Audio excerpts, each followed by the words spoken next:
This video provides guidance on setting and operating your Edan vital signs monitor for spot checks. After powering the monitor, press the menu key to enter the system setup.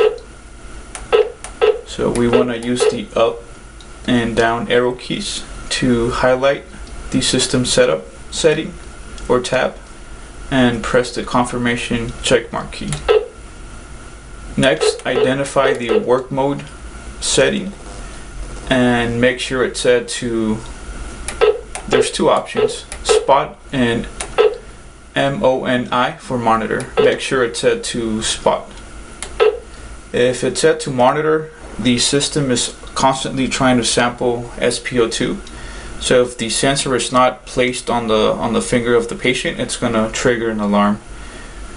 In spot mode, because the monitor is set to understand or to operate in such a way that it's going quickly from one patient to the other one, if the SpO2 sensor is not connected to the patient, it's not going to trigger any notification.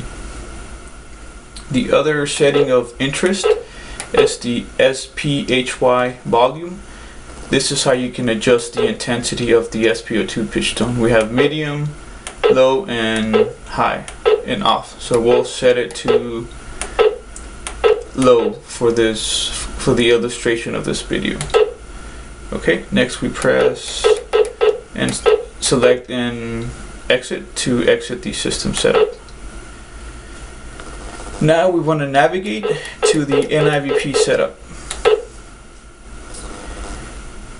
Within the NIVP setup, if the interval setting is set to manual, the machine is only going to take a reading if you press or after you press the NIVP key. Otherwise, you can change the interval to any specific cycle. So for example, if you set it to 2 minutes, the machine is going to take a reading every 2 minutes automatically. But again, if it's set to manual, the system only takes a reading when you manually press the NIVP key. The inflation mode, we want to set it to auto to avoid missing any readings from patients with high blood pressure. Okay, now we can exit the NIVP setup. Next, we navigate to the alarm setup. In the alarm setup, we can set our upper and lower limits for each specific parameter. So the first 3 rows of settings are for the NIVP. Next we have the SpO2, and finally the temperature. If the first option is called the switch option. Right now it's set to on, which means that the upper and lower limits are active. If we set the switch for any specific parameter to off, the system is not going to trigger a reading, an alarm caused by a reading that falls outside of the upper and lower range. So for example, if we get an NIVP reading that's 170/100, even though it's outside of the range, it's not going to trigger or notify because we have the alarm set to off. So for the illustration of this feature, we'll set it to off.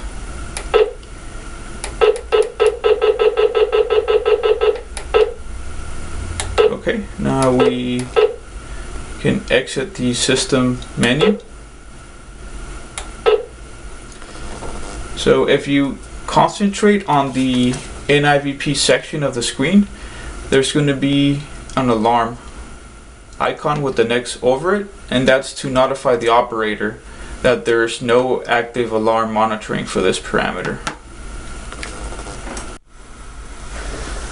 Now that we have the monitor configured, let's review operation. The keypad provides all the essential functions, starting with the power key, the alarm to mute any alarm activity, the NIVP key, press it to take an NIVP reading or press it again to stop a current reading. And finally, if you press this key, you can toggle between different information displays. So there's two options. One, you have the real-time waveform, where if you press on it, you'll get the numerical information review. And if you want to switch from a patient type to another, you would press this key. So this is your patient type icon and designation. So right now it's set to adult. If you press on it, it'll go to pediatric. Press on it again, it's set at neonatal, and then we go back to adult. Now, to actually operate the monitor and take readings, it's a very simple process. Because we now have the monitor all configured, this is a one-time process, and if you turn off the monitor, turn it back on, you're not going to lose any of your settings. So to take an SpO2 reading, simply have your SpO2 sensor connected to the system. Place the sensor on your patient, and automatically the system is going to give you a reading.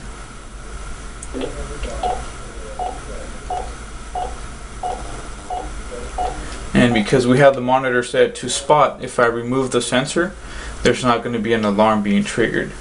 To take an NIVP reading, have the tube connected to the monitor, have the cuff connected to the tube, place the cuff on the arm of the patient, and simply press the NIVP key to take a reading. So right now I'll press on it again to terminate the reading. And to take a temperature reading, it's very simple.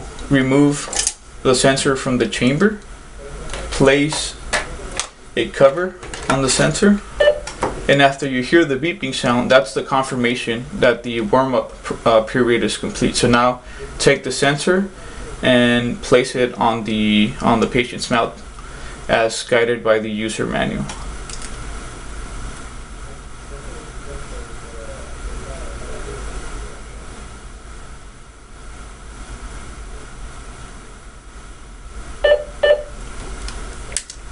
And again, the system is very simple. Once we place the temperature probe back on the chamber, it'll reset by itself. So it's that simple. Place the sensor on your patient to get an SpO2 reading. Place the cuff on your patient and then press the NIVP key to get a reading, and you get all the information automatically in the system. If there's any questions, please call the Edan tech support number. Thank you.